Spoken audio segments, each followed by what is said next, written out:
is Tools and Visualizations for Exploring Classification Landscapes by William Powers, Lynn Shih, and me, Larry Leibovich. Small changes in input can make big changes in the output of an artificial neural network. Here, for example, someone has pasted a few black and white pieces of tape on the stop sign, and now the AI system for the self-driving car says it's not a stop sign but a speed limit sign. Hava Siegel had shown that if you paste a few pictures of cows on a tank, that the military SAW AI system doesn't say it's a tank anymore, but as cows in a field. This is a system identifying images. Here it's correctly identified this bird as a vulture. But all you have to do is rotate the image a little bit, not do any fancy sort of adversarial stuff at low level in the background, but just rotate the image. Then the system says it's an orangutan. So in this talk, we want to suggest why this happens, tools we can use to understand it, and visualizations to display those results. So the usual picture for an artificial neural network is we have some surface, and that minima in the surface correspond to different classifications, and you start moving along the surface and find one of those minima. Well, what's wrong with this picture? These classification landscapes are not two-dimensional surfaces. They have hundreds or thousands of dimensions, and our experiences and intuition about 2D landscapes are not true for hyperdimensional landscapes. For example, random walks in 1 and 2 dimensions, you're always guaranteed you get back to where you started. But in dimensions 3 and higher, you never get back to where you started. For example, if you take all 8 billion people and you line them up on a one-dimensional queue, maybe waiting for the M1 bus in Manhattan, that queue would be 2 million miles long. But if you place people in a two-dimensional surface, like on the squares of a checkerboard standing next to each other, you could fit everyone in an area about 25 square miles, which is just about the size of New York City. So you can put everyone from Asia in Queens, with a few left over in Staten Island, everybody from Europe in the Bronx, etc. And if you have people standing on each other's shoulders, you can fit anyone in the world in a cube that's about a mile on each side. So there is just a lot more space in higher dimensions than lower dimensions, and that's why you never get back to where you start in a random walk. But the important point is properties of high dimensional spaces are qualitatively and mathematically different than low dimensional spaces. So what goes on in these high D spaces? Well, over the last few years, there's been very good work on the properties of these spaces in training networks. That is, how do the connection weights change as back propagation proceeds? Let me quote from one of these articles. The landscape is packed with a combinatorial large number of saddle points where the gradient is 0, and the surface curves up in most dimensions and curves down in the remainder. The analysis seems to show that saddle points with only a few downward curving directions are present in very large numbers, but almost all of them have very similar values of the objective function. By the way, if you look at some of the names of these articles, these are the leading people in artificial intelligence. So what's a saddle point? This is a dynamical system. It's actually a model of two people interacting, but basically each person has a value, and watching that value evolve over time. And here, both people have overlapping values, and they coalesce at this 0 point. But if I change the model just a tiny bit, now I create a saddle at this point. What happens here is they approach the saddle, but once they get near the saddle, they actually split off to having very different values. So what a saddle point means is that we approach into it from one direction, but once we get there, we're pushed out in another direction. So why is this important? Because if we think of the classification landscape like this, we make the wrong intuitive guess that if we miss the correct minimum by a little bit, then we'll land in a nearby local minimum with sort of the same classification value. But if we understand that the classification space is really high dimensional, we know, one, there's a lot more room up there, and second, most of the critical points are saddles. This means that we bounce around very far and wind up in a classification minima very far away with a very different classification answer.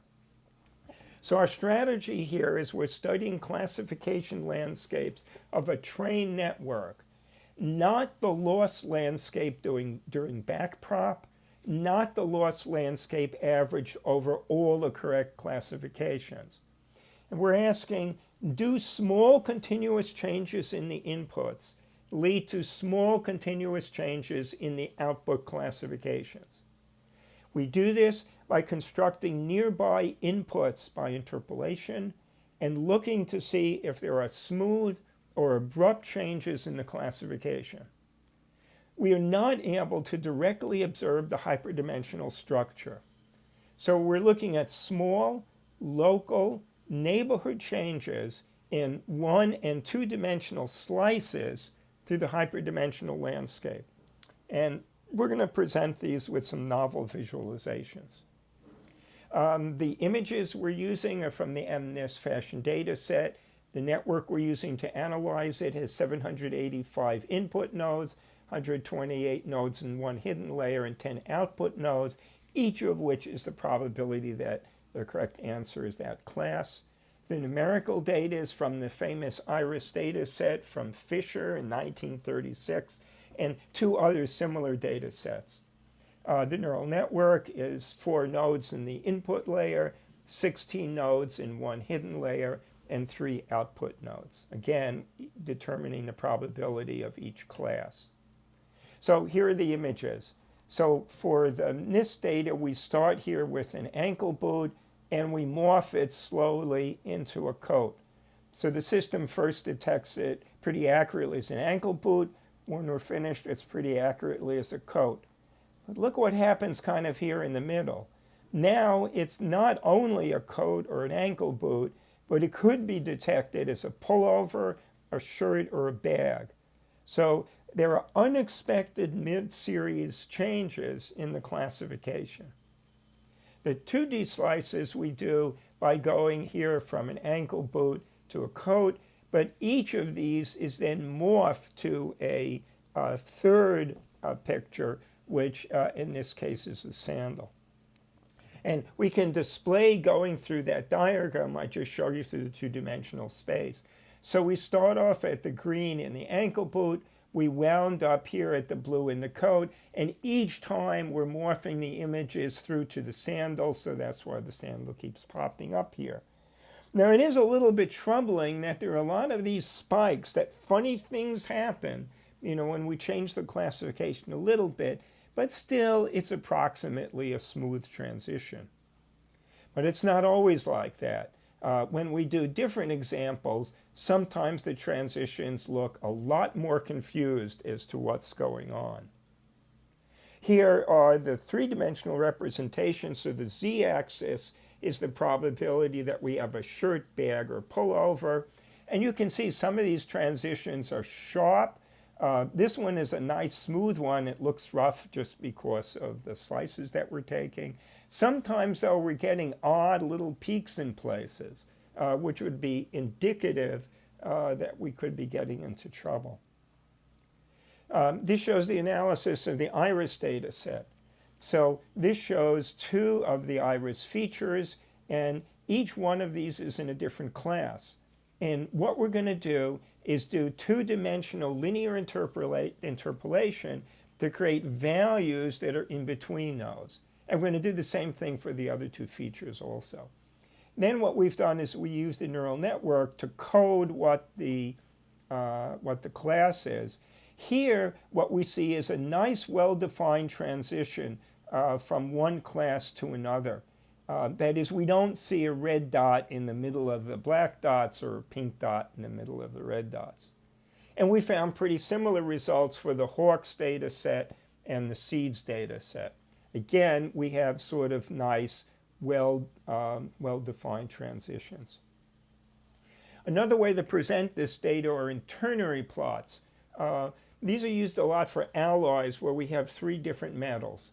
And the advantage of these plots is each point in these plots is a unique combination of the 3 variables. If you have those nice 3D plots that you can rotate, you're shadowing some of the layers onto others so that points that look close together in 2D are really not close together. That does not happen on these plots. These shows the interpolated plots, and actually again here, these rather well-defined transitions. Maybe slightly less so for the Hawks data, and maybe also slightly less so for the seeds data. But there are no abrupt or unexpected changes in the classifications. So the results. Again, we're asking, do small continuous changes in the inputs lead to small continuous changes in the output classifications? And the answer is sometimes yes and sometimes no. The implication, this suggests that such unexpected results are an essential property of some neural networks.